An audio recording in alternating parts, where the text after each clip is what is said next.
бар еді, 37-ге апарып оқытамыз балдарымызды. Школьник бар еді, ол школьниктің өзін алып тастап отыр бізден. Не себепті? 33 келеді деп бізден школьникті алып тастап отыр. Ол 33 кіргеннің өзінде бізге ол 33-тен пайда болмайын деп тұр. Потому что біздің балдарымыз ана трансформатордан түскеннен кейін келесі бет жолына өту керек. Одан кейін жаяу тағы да бірталай жеріміз бар, бір остановкада жер. Ол үшін бәрі бізге ата-ана керек болады, қасына ілесіп жүретін.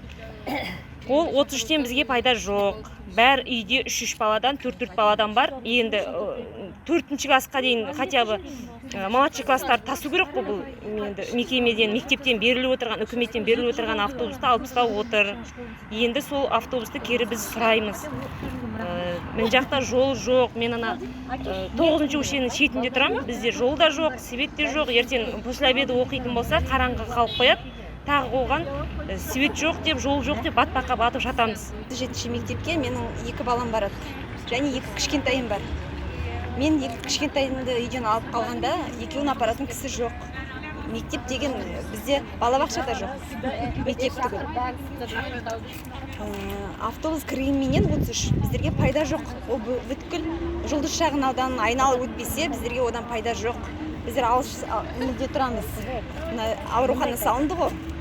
27-ші мектептің 27-ші көшеде тұрам мен. Ең шеткі көше. Бұл жерден қашық па? Өте қашық. Шамамен қанша минут жүруге тура келеді үйіңізге? Мен 15 минут, өзім шапшаң жүргенде 15 минут өшіге әзір келем. Бала деген сумкасы тем более ауыр қазіргі оқушылар. Олар деген 33-ке өшеден мініп барып түсіп қалса трансформатордан, мектептің қасына тоқтайтын автобус жоқ. Қайтадан ары қарай Самал көшесіне дейін жетуге оларға тағы да бір 15 минутта кетеді балаға. Сол Бала жолдан өту керек бола ма? 3 жолдан өтеді. Евразия көшесінен өтеді. Малин көшесімен тіке өтеді де, Самалдан өтеді. Балаға өте қауіпті. Иә. Ал автобус болғанда автобус тікелей мектепке апарып алдын өтсе. Мектеп үйдің қасынан алып кетпейді. 25-ші көшеге шығады мен балам.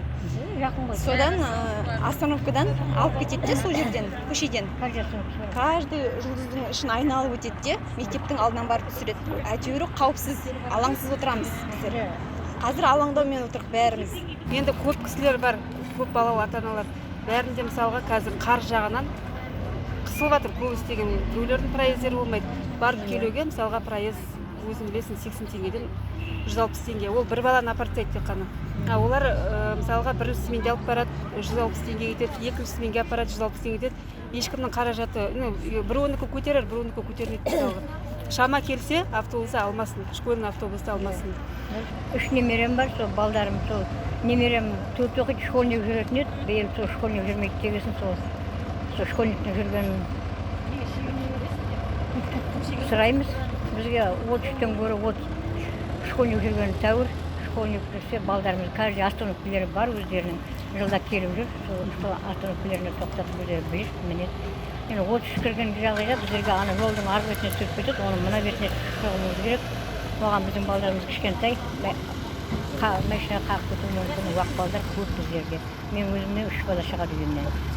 Сосын школ, садик салынады деген, оларда да хабар жоқ, ешқандай салынған жоқ. 33-тен гөрі бізге балдардың школьнигі керек. Өзі сұраймыз ата-аналар атынан.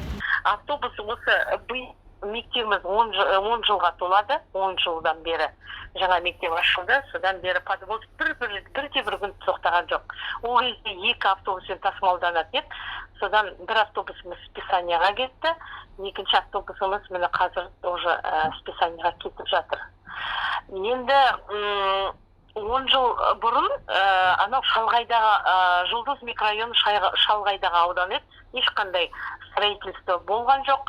Ортамызда 3-тен астам шақырым жер бар еді. Сондықтан балаларды тасымалдауға заң бойынша тиістедік. Қазір Жұлдыз шағын ауданы мен ескі әуежай екеуінің ортасында көптеген үйлер салынды, жол, 33 пен 5-ші автобус баратын болды. Сондықтан қазір барлық жағдай жасалған. Енді жаңағы құжаттарға қарағанда біздерде кедергілер жоқ. Тасымалдайды қандай жағдайда егер 3 километрден жоғары ортада су, жаңа көкарай шағын, жаңағы орман сияқты жерлер болса, онда балалар тасымалдайды. А мына жерде ешқандай кедергі жоқ. Қала өсіп жатыр, инфраструктурамыз өсіп жатыр, сондықтан ешқандай подвозға қазіргі не жоқ. Сондықтан акиматпен келісілді, акиматпен сөйлескенде де айтылды. Акимат осы жағдайды ескере отырып, жаңағы 33-ші маршрутты анау жаңадан салынған үйлерге, микрорайон Жұлдыздағы алыс жатқан үйлерге апарат деп, жаңағы кішкентай пазик автобус болғасын, 5-ші ол енді үлкен автобус, ол ішке кіре алмайды деп, Жұлдыз шағын ауданына сырттан кіріп, сырттан шығады. Ал мына 33-ті балалар үшін жаңағы сөйтіп кіргіземіз деп айтты. Бұл жерде автобустың 1 қыркүйектен бастап алынып тасталу нақты шешім ғой, әлде бұл мәселе әлде қаралып жатыр ма? Нақты шешім бұл. Оқушыларды мектепке тасымалдауда автобус ұйымдастыру үшін қашықтық 3 шақырымнан жоғары болуы керек. Сіз айтып отырған номер 37-ші мектепке Жұлдыз шағын ауданының оқушылары тасымалдауда автобус әлі алынып тасталған жоқ. Бұл мәселе қарастырылуда, өйткені қала әкімдігі номер 33-ші қоғамдық көлікті аудан ішімен жүргізу жұмыстарын қарастырып жатыр.